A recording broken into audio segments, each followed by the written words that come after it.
자, 하나님의 말씀 요한복음 20장 19절부터 23절까지 제가 봉독하겠습니다. 이날 곧 안식 후 첫날 저녁 때에 제자들이 유대인들을 두려워하여 모인 곳에 문들을 닫았더니 예수께서 오사 가운데 서서 이르시되 너희에게 평강이 있을지어다 이 말씀을 하시고 손과 옆구리를 보이시니 제자들이 주를 보고 기뻐하더라. 예수께서 또 이르시되 너희에게 평강이 있을지어다 아버지께서 나를 보내신 것 같이 나도 너희를 보내노라. 이 말씀을 하시고 그들을 향하사 숨을 내쉬며 이르시되 성령을 받으라. 너희가 누구의 죄든지 사하면 사하여질 것이요 누구의 죄든지 그대로 두면 그대로 있으리라 하시니라. 아멘. 오늘 말씀은 요한복음 20장 19절부터 23절입니다. 너희에게 평강이 있을지어다 라는 제목으로 우리가 함께 하나님의 말씀을 나누겠습니다. 오늘은 부활절이죠. 부활이라고 하는 굉장히 중요한 우리가 이제 나중에 이제 부활에 참여하게 되고 그렇게 부활하게 될 그것을 소망하면서 우리가 이제 말씀을 또 함께 나누는 그런 시간이 되길 바랍니다.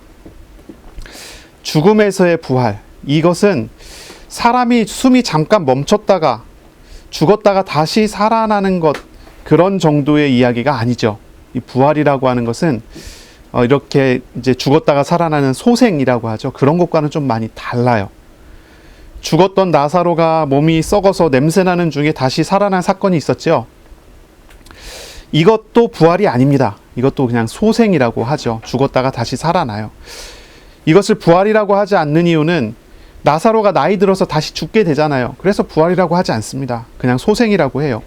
부활은 소생하고는 많이 달라요. 부활은 지금 모습 그대로 다시 살아나는 그런 모습이 아니에요. 부활은 하나님께서 행하시는 완전히 새로운 재창조가 되어지는 창조적인 역사예요. 하나님의 나라의 영광에 온전히 참여될 수 있는 영광스러운 변화를 이 부활이라고 합니다. 우리는 이 부활을 예수님의 모습에서 볼 수가 있어요. 이 부활은 시간과 공간을 완전히 초월하는 그런 부활이에요. 우리가 시간 속에 가두어져 있고 공간 속에 가두어져 있잖아요. 그러나 우리가 예수님의 부활에 참여하게 되면 시간을 넘습니다. 공간을 넘습니다. 그 위에 영원한 하나님의 나라의 백성됨이 이 부활이라고 하는 거죠. 부활은 과거에 예수님만이 부활하셨어요. 역사상 딱 한 번 일어났죠. 예수님만이 부활하셨어요. 그리고 이 부활은 미래의 예수님의 재림 때에 성도들의 부활이 있겠습니다. 그 사이에는 사실 부활이라는 것이 있지 않습니다. 단지 우리가 부활하신 예수님을 만나서 부활하신 예수님과 함께하며 그 부활의 혜택을, 그 유익을 우리가 누리게 되는 그런 축복이 있을 뿐입니다. 그래서 과거에 부활하신 예수님께서 지금 살아서 우리와 함께 하시면서 그 부활하신 능력과 은혜를 가지고 우리와 함께 하시면서 우리에게 은혜 베풀어 주시면 우리가 그것을 누리면서 주님의 부활을 경험하면서 살아가다가 나중에 마지막 때에 일어날 부활을 또 소망하고 바라보게 되는 그런 내용이 되죠. 이것이 부활입니다. 우리는 이 부활의 혜택을, 부활의 유익을 누리는 그런 날이 돼야 될 것입니다. 부활의 유익을 어떻게 누릴까요? 부활하신 주님을 영접하면, 부활의 주님이 마음에 오시면 우리와 동행하면서 그 부활의 유익을 누릴 수 있게 해줍니다. 이 부활이라고 하는 것은 십자가하고 같이 연결해서 항상 생각을 해야 되죠. 예수님의 십자가에서 죽으시고 그리고 부활하셔요. 이 부활은 십자가에서의 부활입니다. 죽음에서의 부활입니다. 이 부활은요, 사망 권세를 이긴 사건이기도 하고요. 이 부활은 모든 육신의 얽매임과 모든 무거운 짐에서의 해방이 되는 그런 사건이기도 합니다. 그래서 말이 좀 어렵게 이렇게 계속 나오고 있는데 쉽게 이제 얘기하면요, 부활은요, 구원은요, 부활하신 예수님을 만나서 함께 하게 돼서 우리가 모든 죄와 저주에서 자유하게 됐다는 그런 말이에요. 우리가 부활의 주님과 함께하며 부활의 유익을 누린다고 하는 것은 나는 아직 당장은 부활하지 못했지만, 부활하지 않고 있지만 부활하신 예수님 때문에 죽음이 이제 더 이상 나의 것이 아니게 됐다는 것을 보는 거고, 모든 죄와 모든 저주와 모든 어려운 것들이 이제 나에게서 멀리 떠났다는 것을 보게 되는 것입니다. 기독교는 깨달음 종교가 아니에요. 뭔가 이렇게 복음을 깨달았다, 아니면 높은 도를 깨달았다, 하나님의 뜻을 깨달았다 해갖고 내가 한 단계 한 단계 더 높아져 가는 그런 방식이 아니에요. 불교나 아니면 이런 데서는 깨달음이 중요하잖아요. 그래서 내가 무언가를 깨닫고 내가 진리를 깨닫고 그러면 내가 변화가 되고 막 이렇게 생각을 한단 말이에요. 그래서 이제 뭔가 많이 깨달은 분 앞에 가면은 그 깨달음을 나눠 주십시오 하잖아요. 그렇게 하는 것이 이제 깨달음 종교에 대한 이야기인데, 기독교는 깨달음 종교가 아니에요. 기독교는 만남의 종교예요. 만남의 종교입니다. 부활하신 예수님을 만남으로 인하여 변화가 되는 거예요. 목사는 많이 깨달은 사람이 목사가 아니에요. 목사는 하나님을 만나서 하나님께서 주시는 말씀을 받아서 그 말씀을 성도에게 증거하는 사람이 목사예요. 하나님께서 성도들을 섬기시는 것을 목사를 통해서 하셔서 목사가 그 일을 감당하는 것이 목사의 직무가 되는 거죠. 뭔가 많이 깨달았으니 저 목사님을 따라다니면서 뭐 배우면은 많은 걸 배울 수 있겠다. 그렇지가 않아요. 그렇지 않습니까? 교회 안에는요, 어떤 사람이 믿음이 제일 좋은 사람입니까? 목사가 제일 믿음이 좋은 사람인가요? 그렇게 생각한다면은 뭔가 이렇게 오해가 있는 거예요. 믿음이 제일 좋은 것은 하나님을 가장 잘 만나고 하나님과 가장 잘 동행하는 사람이 믿음이 좋은 사람이지, 그렇지 않습니까? 믿음이 좋으니까 목사가 되라. 이건 잘못된 이해예요. 하나님께서 목사로 부르시면 목사가 되는 거지, 믿음이 좋은 사람 보고 이제 신학교 가라고 이렇게 추천하는 것은 이거 바르지 않아요. 하나님께서 너무나 은혜 주셔갖고 너무나 하나님께서 함께 하셔서 요셉같이 쓰실 수도 있는 거예요. 그렇죠? 노예로 팔려가게 해서. 하나님께서 사용하실 만한 사람, 하나님께서 쓰실 만한 사람이 어떤 사람입니까? 하나님을 잘 알아가는 사람이에요. 깨달음이 아니고요. 뭔가 높은 수준을 얻는 것이 아니고요. 교회 목사님이 하나님을 잘 알아가면, 그렇게 목회를 하면 그 은혜 속에서 성도들도 같이 하나님을 잘 알아갈 수 있어요. 그렇죠? 성도님 중에 한 명이 하나님을 잘 알아가는 성도가 있다면 그 성도님으로 말미암아 목사님도 거기에 영향을 받아서 변화가 되어지고 하나님을 잘 알아갈 수도 있어요. 교회는 하나의 공동체예요. 그리스도께서는 머리시고요. 교회 안에 들어와 있는 구성원 한 사람 한 사람은 그리스도의 지체예요. 함께 돕고 함께 가는 것이 공동체지, 누군가 앞에서 앞장서 갖고 리더가 끌고 가야지만 공동체가 형성되는 게 아니란 말이에요. 오직 우리의 리더가 되시는 분은 우리의 예수님이시고 우리 성령님이시고, 우리는 그 안에서 다 같이 주님의 양이 된 사람으로서 주님의 부름을 받아서 세워져 가고 인도받아 가는 거예요. 부활에 대한 이야기, 우리는 이것을 잘 이해해야 돼요. 부활은 우리에게 어떻게 적용됩니까? 지금까지 얘기했어요. 소생이 아니라고요. 부활은요. 부활은 구원을 주는 능력이에요. 부활은 우리가 얽매인 모든 것에서 해방을 주는 능력이에요. 우리가 지금도 찌들어 있고 우리가 지금도 얽매여져 있는 많은 문제들이 있잖아요. 거기서 우리를 어떻게 해방합니까? 주님의 죽으심과 부활하심으로 인해서 그것을 해방을 선포하셨는데 그것이 우리에게 어떻게 적용이 됩니까? 바로 부활하신 그 예수님을 대면하고 만나고 함께하게 될 때 되어지는 것입니다. 우리는 언제나 주님을 만나기를 소원해야 돼요. 뭔가를 깨닫는 것이 아니에요. 뭔가를 알아가는 것이 아니에요. 주님을 대면하는 거예요. 그 안에서 모든 것이 변해요. 그 안에서 모든 것이 변화가 됩니다. 제가 신학교를 되게 오래 다녔잖아요. 2000년부터 시작해갖고 2017년까지 다녔어요. 그러니까 거의 한 18년 동안 제가 신학교를 다닌 거예요. 18년 동안 신학교를 다니면서 얼마나 많은 걸 받겠습니까? 학부부터 시작해서 신대원에, 대학원에, 박사과정까지 제가 17년을 신학교를 다니면서 만나는 사람들이 학부 때는 다 전도사님들이었지만 나중에는 다 목사님들만 맨날 만나잖아요. 대화하고 이야기하고. 참 안타까운 게 있어요. 공부를 10년 넘게 하고 박사과정을 하고 있으면서도 어떤 분은 하나님을 몰라요. 하나님과 함께하는 비밀이 없어요. 지식은 가득한데. 그분은 목사님이 되셨고 박사님이 되셔서 나중에 신학 교수까지 하실지도 모르는 그런 분이에요. 근데 하나님을 잘 몰라요. 그런데 있잖아요. 한글도 잘 모르시는 어떤 할머니, 한글도 잘 몰라요. 배운 게 없어요. 그런데 예수님을 영접해서 하나님 찾아요. 기도해요. 응답받아요. 하나님과 동행해요. 얼굴에 꽃이 폈어요. 얼굴에 늘 그늘이 지더니 예수님 믿더니 얼굴에 꽃이 폈어요. 신앙생활해요. 하나님 찾아요. 어떤 사람이 부활의 유익을 누리는 사람입니까?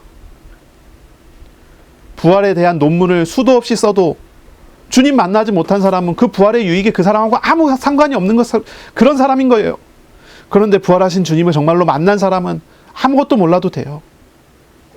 이게 기준이에요. 이게 정말 중요한 기준입니다. 내가 정말로 부활의 주님을 만났느냐라고 하는 질문을 해야 되는 거예요. 부활에 대한 지식을 이야기하자면 부활에 관련된 논문과 책들을 여러 권 읽으면 알 수 있습니다. 그러나 그건 부활에 대해서 아는 것이지 진짜 부활에 참여하는 것이 아닙니다. 진짜 부활에 참여하는 것은 무엇이죠? 부활하신 예수님이 나에게 찾아오셔서 그분을 만나면 돼요. 그분을 영접하면 돼요. 그분과 함께하면 돼요. 부활하신 지금도 살아계신 예수님을 만남으로써 영접함으로써 진짜 부활에 참여되어지는 놀라운 은혜가 있게 되는 거예요. 2000년 전에 십자가에서 죽으시고 다시 살아나신 예수님을, 지금도 살아계시며 구원하시는 일을 계속 행하시는 예수님을 마음속에 영접해서 모셔드릴 때 구원을 받는 거예요. 오늘 본문의 주님을 보세요. 주님은 10명의 제자의 모임에 찾아오셨어요. 10명의 제자의 모임입니다. 12명이어야 되는데 가룟 유다는 배신했지요. 나가서 자살해 죽었습니다. 그리고 또 한 명의 제자 도마는 이 자리에 참석하지 않았습니다. 10명의 제자가 모여있는 가운데 예수님께서 오셨습니다. 만나주셨어요. 믿지 못했던 그들 개인에게 자신의 손과 옆구리를 보여주셨어요. 제자들에게 예수님 자신이 성경대로 죽으셨고 성경대로 다시 살아나신 구원의 하나님이라는 확인을 해주셨어요. 제자들이 믿지 못했는데 예수님을 만나니까 믿어줬어요. 두려움에 휩싸여서요. 두려움과 공포로 문을 잠가놓고 조용히 집회를 하고 있었어요. 10명이 모여서 조용히 이야기하고 있었어요. 그 두려움을 기쁨으로 바꿔주는 사건이 예수님께서 만나주신 그 사건이에요. 예수님께서 그들이 예수님을 만나고도 누군지 잘 모르니까 만져보라고 하셨어요. 옆구리도 만져보고 손도 만져보고, 오늘 본문에는 옆구리와 손만 만져보지만 누가복음에는 발도 만져보라고 하거든요. 손과 발과 옆구리, 예수님의 못자국과 착자국을 다 만지게 하시는 거예요. 그제서야 이 제자들이 기쁨이 넘치기 시작했어요. 드디어 이 사람들이 얽매여져 있었던 공포와 두려움과 갈등이 해소가 됐어요. 거기에서 자유하게 됐어요. 거기서 구원을 얻었어요. 예수님의 부활에 참여하는 성도가 됐어요. 저와 여러분 어떻습니까?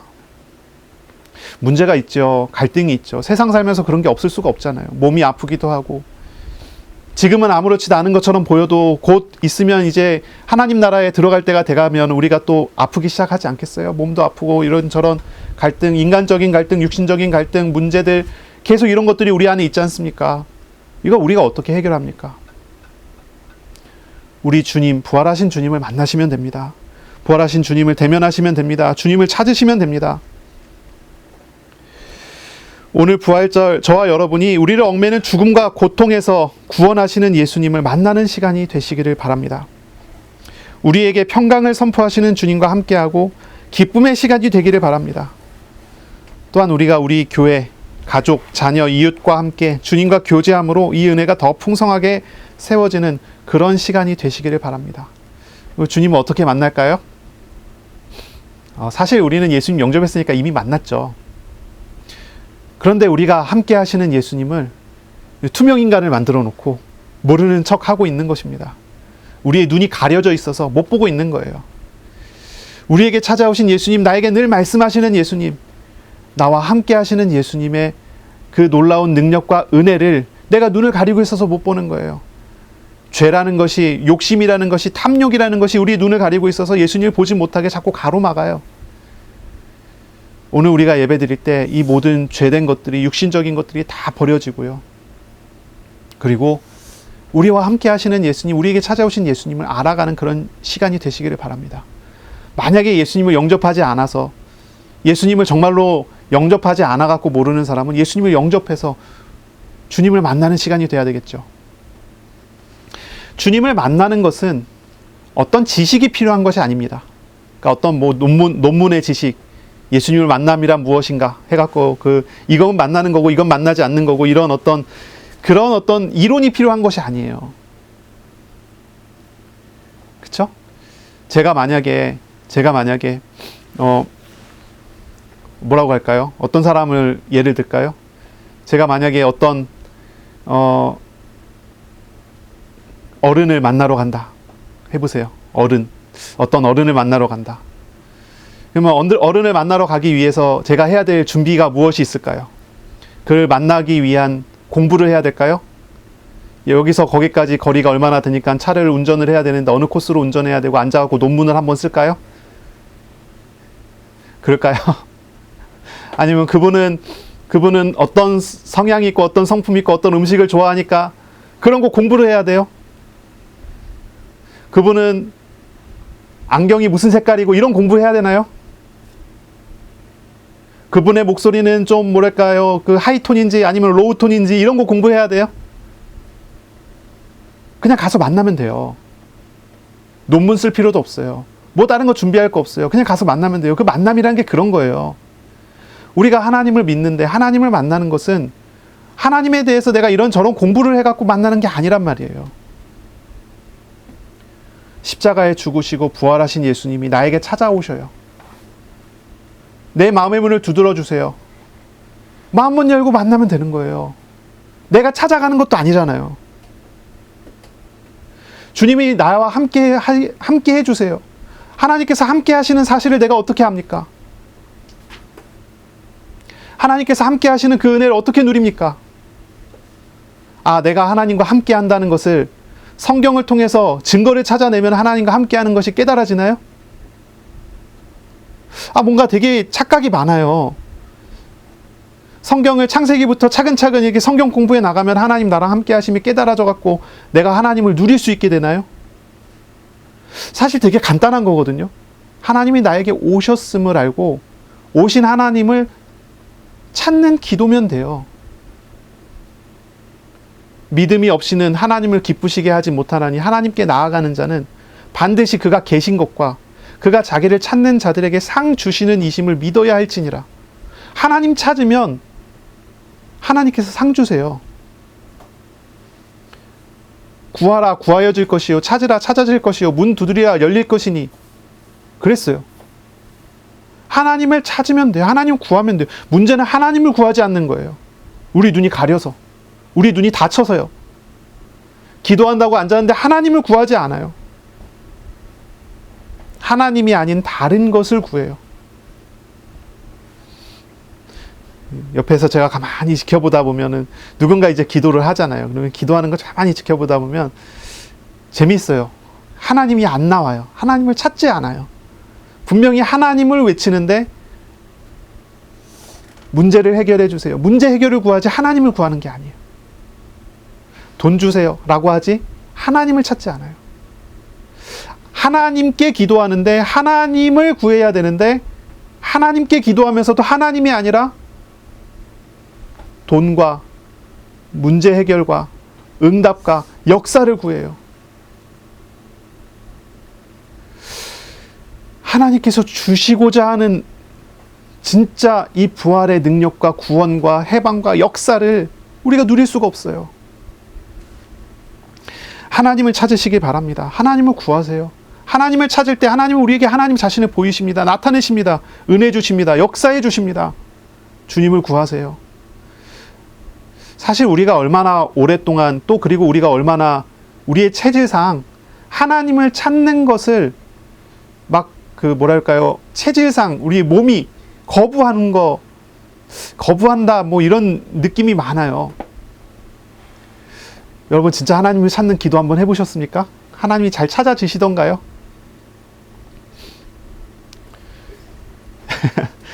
저는요 일단 이상하게 기도하는데 그러더라고요. 하나님 나에게는 오직 하나님만 필요합니다 라고 하면서 내 마음은 자꾸 하나님이 나에게 발견되면 올 유익들을 자꾸 계산하고 있어요.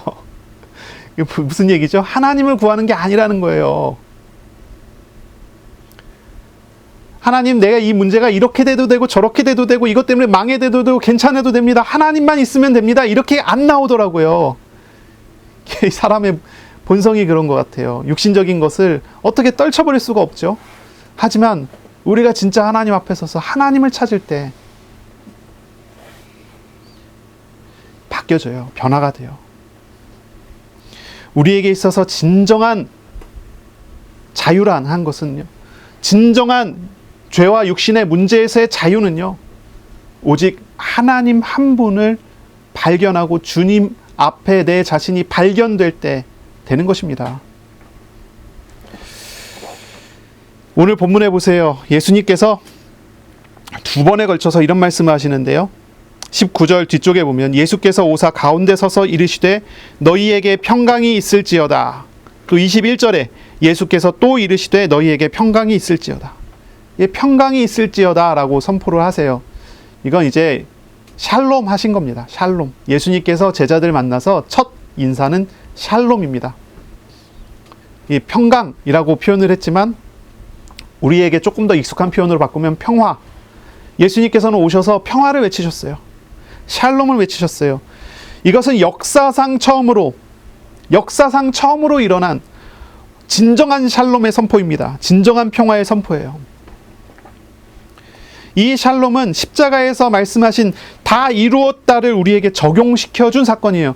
예수님을 우리가 만날 때, 우리가 예수님을 대면하여 만날 때 우리 주님은 우리에게 샬롬을 외치셔요.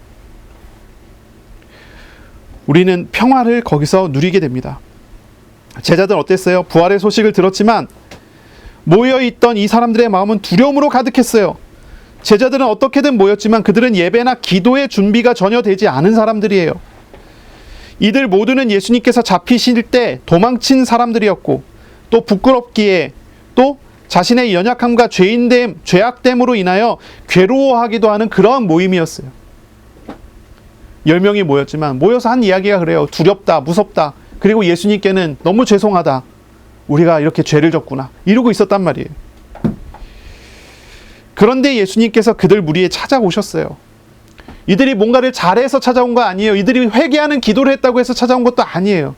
이들의 상태는 단지 두려움에 휩싸여 있는 그런 상태에 불과했어요. 이들의 죄인된 죄악됨으로 인하여 괴로워하고 있는 그런 상태에 불과했어요.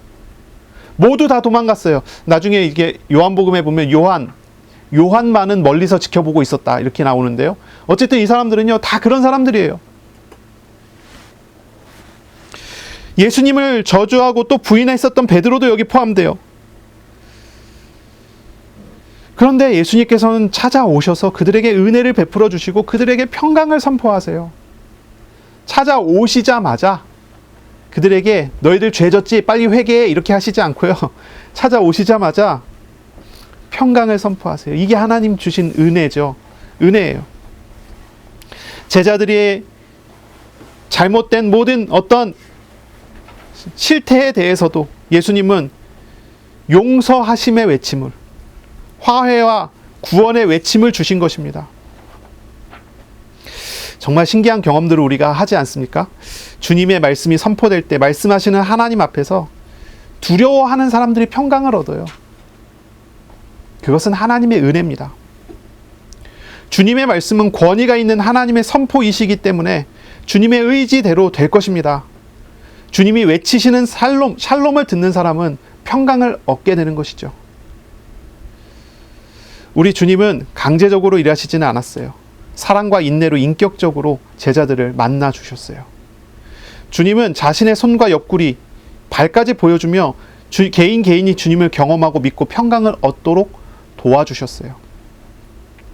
주님께서 손과 발과 옆구리의 상처를 통해서 우리가 주님이 어떤 분인지 어떻게 우리에게 찾아오셨는지 알아보도록 하셨어요. 그런 이유는 상처가 많은 우리들에게 우리 대신하여 짊어진 상처를 보여주심으로 우리가 나음을 입게 하시는 하나님의 방법이었던 거죠. 부활의 주님을 보세요. 내 아픔을 짊어지신 흔적을 보세요. 주님을 대면하여 만날 때 우리가 그 안에서 나음을 입고 해방을 얻는 그런 경험을 하게 될 것입니다. 오늘 이 시간 예배 드리면서요, 나에게 말씀하시는 하나님을 찾으시고요, 만나시고요. 또한 우리가 현장에 나가서 현장 속에서 내 마음에 오신 하나님, 부활하신 하나님, 내 마음에 오셨다는데 내가 주님이 어떤 분인지 내가 알게 해주세요, 경험하게 해주세요, 기도하세요. 주님은 친절하게 제자들에게 손과 발을 보여주셨던 것처럼 우리의 삶에 하나님의 살아계심을, 하나님이 나를 짊어지심을, 하나님이 나를 도우심을 보여주시며 우리를 자유하게 하시는, 모든 얽매임과 모든 고통 속에서 자유하게 하시는 은혜를 베풀어 주실 것입니다. 부활의 주님을 만났을 때 우리는 평강의 선포를 듣게 됩니다. 하나님의 평강을 얻게 됩니다. 하나님의 평화를 얻게 됩니다. 부활은 곧 세상에 주시는 하나님의 평화의 외침입니다. 그리고 그것은 우리가 주님을 찾고 구하고 대면하여 만날 때 우리 가운데 회복되는 것입니다. 두 번째 예수님이 외치신 평강 선언을 보시기 바랍니다. 21절입니다. 예수께서 또 이르시되 너희에게 평강이 있을지어다. 아버지께서 나를 보내신 것 같이 나도 너희를 보내노라. 이 말씀을 하시고 그들을 향하사 숨을 내쉬며 이르시되 성령을 받으라. 너희가 누구의 죄든지 사하면 사하여질 것이고 누구의 죄든지 그대로 두면 그대로 있으리라 말씀하세요. 첫 번째 평강은 제자들을 만나 주심으로 인해서 제자가 얽매인 모든 문제에서 해방시켜 주시는 그런 평강의 외침이었다 한다면, 두 번째 평강은 조금 달라요. 제자들을 이제 세상에 내보내시기 위한 평강이에요. 세상에 보내시기 위한, 세상에 파송하시는, 아버지께서 나를 보내신 것 같이 나도 너희를 보내노라 말씀하세요. 제자들이 이제 현장에 나가야 되는 그 가운데 평강의 외침이 여기서 나타나게 되는 겁니다. 이 평강의 선언은요, 앞으로 우리가 살아가야 되는 현실과 관련되어 있어요. 우리가 살아가야 되는 현재와 관련되어 있어요. 우리의 가정이 있어요. 우리의 직장 현장이 있어요. 우리의 자녀가 있고요. 우리가 만나주는 많은 사람들이 있어요. 그 삶 속에, 그 현장 속에 하나님은 함께 하시겠다, 그리고 평강 주시겠다라고 하는 그런 외침이 되는 것이죠. 사실 우리의 삶의 현장은 어떻습니까? 문제와 문제가 이어지는 곳입니다. 광야처럼 메마른 땅이죠. 우리가 살아가야 되는 현장은 그래요. 바퀴벌레 같은 마귀가 득실득실하는 곳입니다. 우리의 삶에서 도저히 벗겨지지 않는 죄악이 가득한 현장이 우리가 살아가야 되는 현장이에요. 현실이에요. 예수님께서 우리를 보내시는 그런 자리입니다. 아무도 없고 나 혼자 앉아있을 때조차 나의 현장이라는 것이 어떻습니까? 계속된 유혹 속에 빠져드는 거 아니겠어요? 옛날에 종교개혁이 일어났을 때 마르틴 루터가 사용했던 집이 있고 마르틴 루터가 있었던 책상이 있다고 해요. 거기에 한 흔적이 있답니다. 저는 확인해 보지 않았지만 한 흔적이 있대요. 마르틴 루터가 글을 쓰고 있었던 것 같아요. 그러던 중에 자꾸 마음에 유혹이 막 찾아와요. 유혹이. 마르틴 루터의 상황은 어렵지 않습니까? 종교개혁이 일어났는데 자기를 죽이겠다고 하는 사람들이 있고 숨어서 글을 쓰는 것입니다. 성경을 번역하고. 그런데 이 마르틴 루터의 마음에 자꾸 유혹이 찾아와요. 그 마르틴 루터가 마귀의 유혹이라 생각하고 잉크통을 집어 던졌답니다. 그래서 그 흔적이 남아있다고 그래요. 우리가 혼자 있을 때도 그렇지 않습니까? 우리가 기도하려고 앉아도 우리 마음에 얼마나 유혹이 많습니까? 기도하려고 해도 기도가 잘 됩니까? 어느 날은 기도가 줄줄줄줄 나와요. 그러면은 기도가 잘 되는 자신의 상태에 만족해갖고 하나님 찾지 않습니다. 이게 사람이에요. 어느 날에는 얼마나 많은 유혹과 많은 잡생각이 많이 들어오는지, 기도하려고 앉았는데 하나님 한마디 하고 잡생각 10개 하고 그 다음에 또 한마디 하고 뭐 이러기도 합니다. 우리 안에 얼마나 많은 유혹이 있고 얼마나 그래요. 우리 자신조차도, 우리의 마음조차도 광야와 같아요. 우리의 살아가는 현장 자체가 그렇지 않습니까? 우리의 현실 자체가 그래요. 우리가 있는 가정이 그래요. 예수님 믿는 사람과 예수님 믿는 사람이 만나서 결혼을 해서 가정을 이루면 그 가정이 교회처럼 되고 하나님 나라처럼 될 것 같다. 어떤 분이 그런 얘기를 하시더라고요. 결혼을 하셨어요. 그래서 예수님 정말 잘 믿는 사명자와 또 잘 믿는 사명자가 만나서 결혼을 했는데, 가정을 이뤘는데, 그 가정이 교회처럼 하나님 나라처럼 돼야 되는데 그 가정은 왜 전쟁터일까요? 전쟁터예요. 사람들이 생각하기를 그렇지 않습니까? 내가 가지고 있는 문제는 저 사람이 예수님 안 믿어서 그래. 저 사람도 믿으면 우리 가정이 참 아름다울 텐데. 믿으면 또 괜찮습니까? 믿어도 전쟁터예요. 그게 세상이고 그게 현장이고요. 그게 육신이라고 하는 것입니다. 도저히 안 되는 것이 인간이에요. 인간은 도저히 안 돼요. 저는 신학교 다니면서 그런 생각을 했어요. 하나님과 동행하면서 하나님의 인도를 받으면서 훈련을 하고, 전도사로서 훈련하고, 강도사로서 훈련하고, 목사가 되어서 하나님과 동행하는 삶을 살아간다면 내가 예수님 정말로 닮아서 죄도 저 멀리 있고 진짜 이제 거룩한 사람이 되지 않을까, 그런 생각을 한번 해봤던 적이 있어요. 제가 목사가 된 지 10년이 넘었습니다. 12년째 됐죠. 13년 됐나요? 근데 저의 현재의 모습은 어떤 줄 아십니까? 전쟁터입니다. 똑같습니다. 하나님의 은혜가 아니면 안 돼요. 하나님 주시는 은혜가 아니면 안 된다는 걸 알아요. 물론 과거에 비해서 조금 달라진 건 있죠. 달라져 가는 건 있죠. 주님 앞에 조금 더 무릎 꿇을 수는 있게 됐다, 뭐 이런 거 있어요. 그런데 제 자신이 그래요. 제가 자신이 양심적으로 고백을 하면 그래요. 제가 이 목사로 100년을 사역을 해도 101년째 또 나는 죄를 짓는 죄인일 수밖에 없다는 거예요. 그 인간이 원래 그런 존재 아니겠어요? 인간은 그런 연약함 속에 있는 거예요. 주님께서 제자를 현장에 파송해 가세요. 제자들이 현장에 파송돼 나갑니다.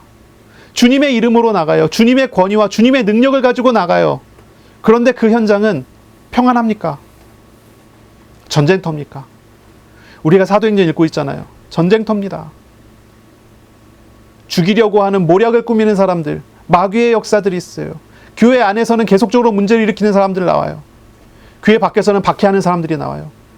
하나님께서 함께 하심을 보이시기에 제자들은 그 속에서 하나님과 동행하며 평안을 누려요. 그런데 절대 평안할 수 없는 상황이 계속 연결이 되는데요. 교회 안에서 분란이 일어나고요. 분쟁이 일어나고요. 끊임없이 나타나고요. 교회 밖에서는 박해가 일어나고요. 하나님 함께 하셔서 막아주시고, 그리고 일정 시간이 지나면 하나님께서 또 허락하시고, 스데반이 순교해서 죽고 흩어져 가고, 로마 전역에서부터 이제 다시 박해가 일어나고 계속 반복되는데요. 그런 전쟁터 같은 현장에 예수님께서 제자들을 보내요. 그런 곳에 보내요. 예수님께서 제자들을 파송하시며 하셨던 말씀이 있죠. 내가 너희를 보냄이 양을 이리 가운데 보낸 것 같다 말씀하세요. 하나님께서 함께 하시지 않으면 안 되는 현장, 하나님께서 함께 하시지 않으면 안 되는 현실을 예수님께서 정확하게 제자들에게 가르쳐 주세요. 그러나 거기서 하나님과 함께하는, 하나님의 은혜 속에서 살아가는 평강을 선포하세요. 거기에 평강이 있어요. 거기에 평화가 있어요. 어쩔 수 없는 연약함과 어쩔 수 없는 문제 속에 살아가는 것이 인간이지만, 주님 함께하는 사람은 그 속에서 하나님의 나라를 누려요. 그 속에서 하나님의 영광을 누려요. 하나님의 자녀는요, 주님과 동행하는 사람은요, 예수님의 이름을 의지하며 살아가는 사람은요, 그가 어디에 있든지 부활의 주님이, 평강의 주님이 함께하는 사람으로 살 수가 있게 되는 것입니다. 이 사실을 봐야 돼요. 겉에서 봤을 때는요, 내부에 문제가 있는 것처럼 보이고요, 또 겉에서 봤을 때는 외부에 핍박이 있는 것, 박해가 있는 것처럼 보이고요, 어떤 상황으로 돌려봐도 문제의 투성인 것처럼 보이지만 그렇지가 않아요. 그 사람은 하나님이 함께하는 사람이에요. 그 사람은 하나님이 동행하는 사람이에요. 하나님이 지켜주시고요, 하나님께서 인도하시고요, 결국은 하나님이 원하시는 자리에 하나님의 나라를 이루는 축복된 자리로 그 사람을 세워가시는 그런 사람으로 인도하시는 거예요. 그러니 우리는 바로 봐야 돼요. 우리가 자꾸 착각하는 것은요, 하나님 없이 우리 자신을 보고 우리가 이렇게 어렵구나라고 생각하는 거예요. 그러나 예수를 믿은 사람은 우리와 함께 하시는 하나님을 발견할 때, 하나님을 찾을 때 평강이 있다는 사실을 발견하게 됩니다. 세상보다 하나님이 훨씬 더 크세요. 세상보다 하나님이 훨씬 더 위대하십니다. 세상이 무슨 일을 해도 하나님을 이길 수 없어요. 예수님은 내가 다 이겼다 말씀하셨어요. 세상을 이기신 주님이 우리와 함께 하십니다. 그러니 우리가 세상을 살아가는 것은 주님과 함께 살아가는 것이고, 주님과 함께 살아가는 것은 세상에 하나님의 나라를 이루며 살아가는 것이고요. 평강과 평화의 걸음을 하게 되는 것이죠. 그것을 우리는 보아야 할 것입니다. 하나님께서 아브라함을 부르실 때 말씀하셨던 이야기가 있어요. 아브라함을 부르실 때 말씀하셨던 이야기. 너는 복이 될지라. 하나님께서는 아브라함에게 너는 복이다. 내가 이제 너와 함께해서 너는 복이 됐다라고 말씀하세요. 창세기 12장 3절에 보면 이런 말씀까지 하세요. 너를 축복하는 자에게는 내가 복을 내리고 너를 저주하는 자에게는 내가 저주하리니 땅의 모든 족속이, 땅의 모든 민족이 너로 말미암아 복을 얻을 것이라 하신지라. 하나님께서 함께하는 사람, 어떤 사람입니까? 하나님이 복되신 분이시기에 복을 받는 사람이고요. 복의 근원이 되는 사람입니다. 아브라함을 축복하는 사람을 하나님께서 복을 준다고 그랬어요. 아브라함을 저주한 사람은 하나님이 저주한다고 했어요. 그래서 땅의 모든 족속이 아브라함으로 말미암아 복을 받게 할 거라 말씀하셨어요. 하나님이 함께하는 사람은 이런 사람입니다. 부활의 주님이 동행하는 사람은 이런 사람입니다. 주님은 평강의 근원이 되셨습니다. 평화의 근원이 되신 분이십니다. 주님과 함께하는 우리들이 그런 축복을 받은 사람입니다. 그러니 세상에 나가서 세상의 어려움을 볼 때, 아니면 나의 문제를 볼 때, 나의 정신적인, 나의 육신적인 어떤 고통을 생각할 때 거기에 얽매이지 말고요. 그 속에서 나에게 말씀하시고 나에게 함께 하시고 일하시는 하나님을 찾으세요. 하나님을 보세요. 하나님의 평강이 우리 가운데, 그리고 하나님의 그 평강이 저 전쟁터 같은 현장을 평화롭게 변화시키시는 하나님의 역사를 이루실 것입니다. 이제 현장에 보내져서 제자들이 해야 될 일이 있습니다. 우리들이 이제 해야 할 일이 있습니다. 그것은요, 우리의 현실에, 우리의 이웃의 어둠의 빛을 비추는 일입니다. 포로된 사람에게 자유를 선포하는 일입니다. 문제투성이 현장에게 이제 평강을 선포하는 그런 일입니다. 그러나 이런 사역은요, 사람이 행할 수 있는 일이 아니죠. 우리가 어떻게 저 현장을 평화롭게 바꿀 수 있겠습니까? 우리의 능력으로는 그건 할 수가 없어요. 우리 자신의 마음조차도 우리의 능력으로 할 수가 없잖아요. 우리 주님께서 나에게 찾아오셔서 평강을 외치셔야 근본적인 평강이 우리 가운데 찾아오는 거예요. 주님 없이 우리가 평화를 얻으려고 노력해봐야 잠시 오는 위안 정도, 잠깐 있다가 없어지는 그런 정도의 수준의 위로밖에 못 받아요. 잊어버리자 해서 술 마셔갖고 술 취하면 잠시 잊을 수 있으니까 뭐 이런 정도 수준이라고요. 술 깨면요 더 심각해지지 않습니까? 허무하지 않습니까? 잊어도 잊어지지 않는 그런 어떤 문제와 그런 고민 속에 사로잡힐 수밖에 없는 거 아니겠어요? 잠깐 잊어버린다고 해서 문제가 해결됩니까? 그게 아니잖아요.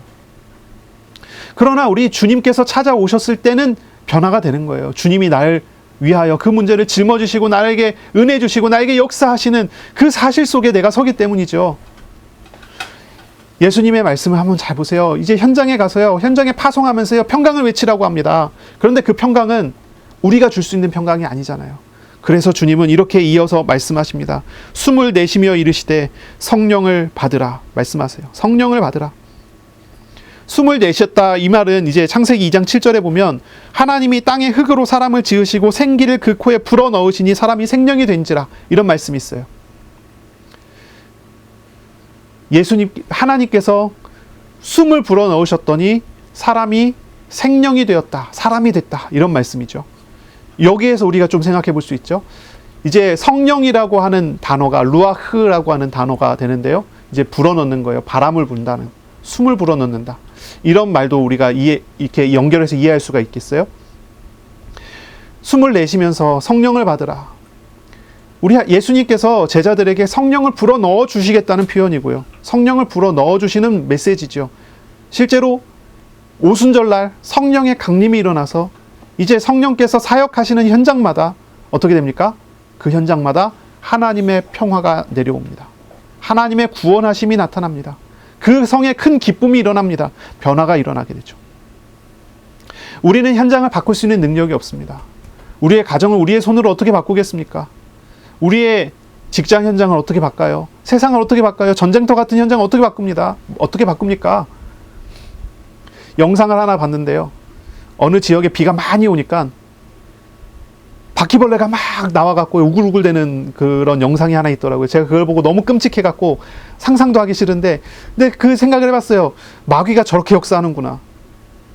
그런 생각을 해봤어요. 바퀴벌레 같아요. 죽여도 죽지 않고 살아서 계속 역사해요. 계속 속여요. 끔찍해요. 아주 더럽습니다. 이 마귀의 역사가 그렇거든요.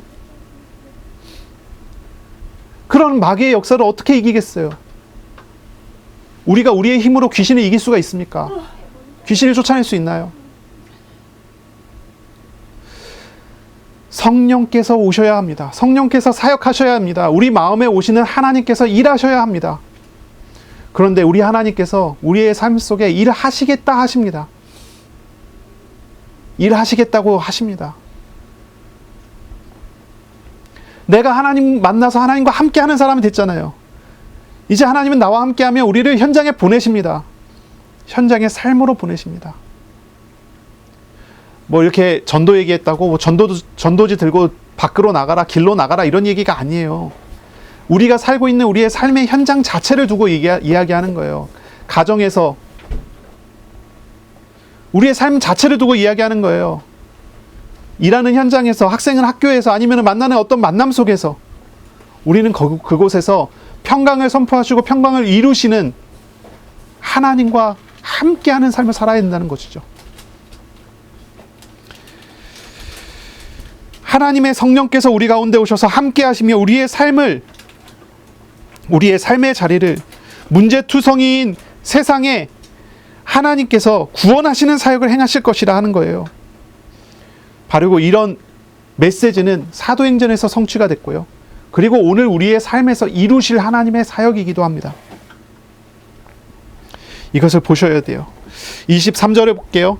너희가 누구의 죄든지 사하면 사하여질 것이요 누구의 죄든지 그대로 두면 그대로 있으리라 하시니라. 누구의 죄든지 사하면 사해져요.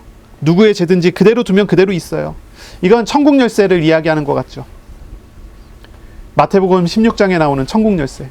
베드로가 예수님께 신앙 고백했잖아요. 주는 그리스도시요 살아계신 하나님의 아들이시니이다. 그 신앙 고백을 들으시고 예수님께서 베드로에게 축복하셨어요. 시몬아, 바요나 시몬아, 요나의 아들 시몬아, 베드로야, 너가 복이 있구나. 너의 이름을 베드로라 하겠다.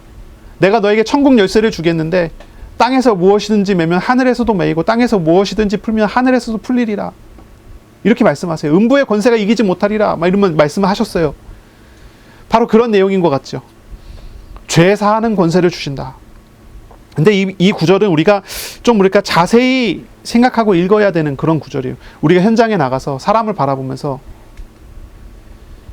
사람을 축복하면 그 사람이 축복받고 사람을 저주하면 그 사람이 저주받고 한다는 그런 의미일까요? 이거는 참 오해하면 안 되는 그런 부분인데요. 성령께서 오셔서 함께하는 사람, 성령의 인도하심을 받는 사람, 말씀으로서 함께 하시는 하나님과 동행하는 사람은 현장에서 뭘 경험합니까? 하나님께서 일하시는 거 경험합니다. 하나님이 역사하시는 거 경험합니다. 하나님이 뭘 원하시는지 알아갑니다. 하나님의 뜻에 순종하는 사람이 됩니다. 그런 사람이 현장에서 외치는 말입니다. 사죄하는 말, 그대로 두는 말. 무슨 말인지 아시겠죠? 이렇게 우리가 생각하는 게 옳아요. 우리는 그런 능력이 없어요. 우리가 무슨 사람을 죄를 사해 줄 수 있는 능력이 있습니까? 오직 죄를 사해 줄 수 있는 능력을 가지신 분은 십자가에 죽으시고 부활하신 예수 그리스도밖에 없습니다. 우리 주님밖에는 그런 권능을 가지신 분이 없어요. 우리가 예수님의 권능을 위임받았다 하더라도 주님의 뜻에 따라 그것이 사용되어지는 것이 정상적인 것이고 그것이 바른 것입니다. 우리가 우리의 욕심과 우리의 생각에 따라서 이런 어떤 능력을 남발한다, 하나님께서 일하시겠습니까? 이걸 우리가 생각해 봐야 돼요.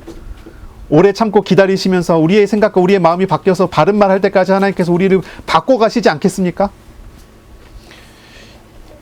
이것의 말의 의미를 잘 생각해 봐야 돼요. 하나님께서 택하셔서 부르신 사람, 곧 예수님 믿고 회개하는 사람에게 회개의 세례를 베푸는 것, 죄사하는 권세예요. 이게 죄사하는 권세라고 이해하시는 게 맞아요. 옳아요. 그래서 사도행전에 나오잖아요. 회개하고 예수 그리스도를 믿게 되고 내가 죄인임을 고백하고, 이런 사람이 내가 어떻게 해야 되겠습니까? 했을 때 회개하고 세례를 받고 성령을 받으라 외치고, 그리고 그를 불러 세례를 주지 않습니까? 회개했다고 하는, 죄에 대해서 죽었다고 하는 표시를 주지 않습니까? 바로 그런 것으로 우리가 이해하는 게 이게 옳은 해석입니다.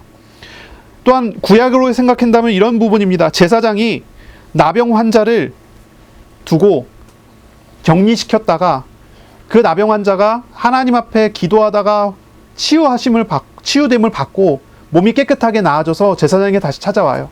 그러면 제사장이 그 사람의 몸을 확인하고 죄가 사해졌음을 선포합니다. 병이 나았음을 선포합니다. 이게 사제의 선포예요. 그런 것입니다. 자, 그래서요, 우리가 이렇게 이해하는 게 좋겠어요. 하나님께서 우리를 현장에 보내셔서 성령으로 함께 하시면서 우리가 있는 현장마다 하나님의 평강을 선포하십니다.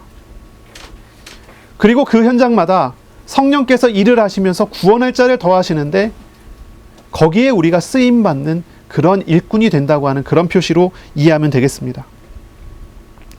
자, 성령을 받은 사람, 하나님을 마음에 모시고 사는 사람은 하나님의 구원하심을 받은 사람입니다. 평안을 주심을 경험하고 사는 사람입니다. 또한 하나님의 성령을 받은 사람은 하나님과 동행함으로 세상의 평화의 빛을 비추는 하나님의 사역에 동참된 사람입니다. 이번 주간 하나님의 평강과 평화를 예수님과 교제하면서 얻어가시기 바랍니다. 그리고 우리가 사는 삶의 자리, 가정의 현장에 하나님의 구원하시는 능력이 나타나서 그리스도의 평강의 전달자로 증인으로 응답받는 그런 주간 되시기를 축복합니다. 아멘.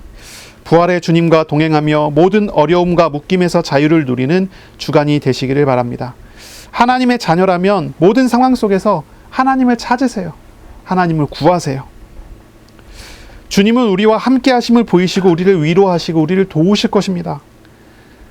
하나님과 동행하며 하나님의 평화를 누리고 평화의 하나님께서 행하시는 일을 알고 거기에 동참되어지시기 바랍니다. 가족과 이웃을 섬기는 일에 쓰임받는 주간이 되시기를 축복합니다. 한 주간 말씀을 묵상하셔요. 시간을 들여 기도하시고요. 가는 현장마다 말씀하신 대로 일하시는 하나님과 교제하는 복된 주간 되시기를 예수님의 이름으로 축복합니다. 아멘. 기도하겠습니다. 하나님 감사합니다. 오늘 우리에게 말씀하시고 우리에게 은혜 주시니 감사합니다. 부활의 주님을 알아가고 부활의 주님을 찾고 구하며 주님과 동행하는 그런 주간이 되도록 은혜 내려 주옵소서. 평강이 있을지어다 외치시는 우리 주님의 음성을 듣고 우리에게 참 평화가 회복되는 주간, 우리의 삶의 자리마다 이 평화가 선포되어 구원 얻는 하나님의 백성이 일어나는 그런 주간 되도록 복 내려 주옵소서. 예수님의 이름으로 기도합니다. 아멘. 우리 구주 예수 그리스도의 은혜와 하나님의 사랑하심과 성령의 교통하심이 이제로 영원까지 항상 함께 있을지어다. 아멘.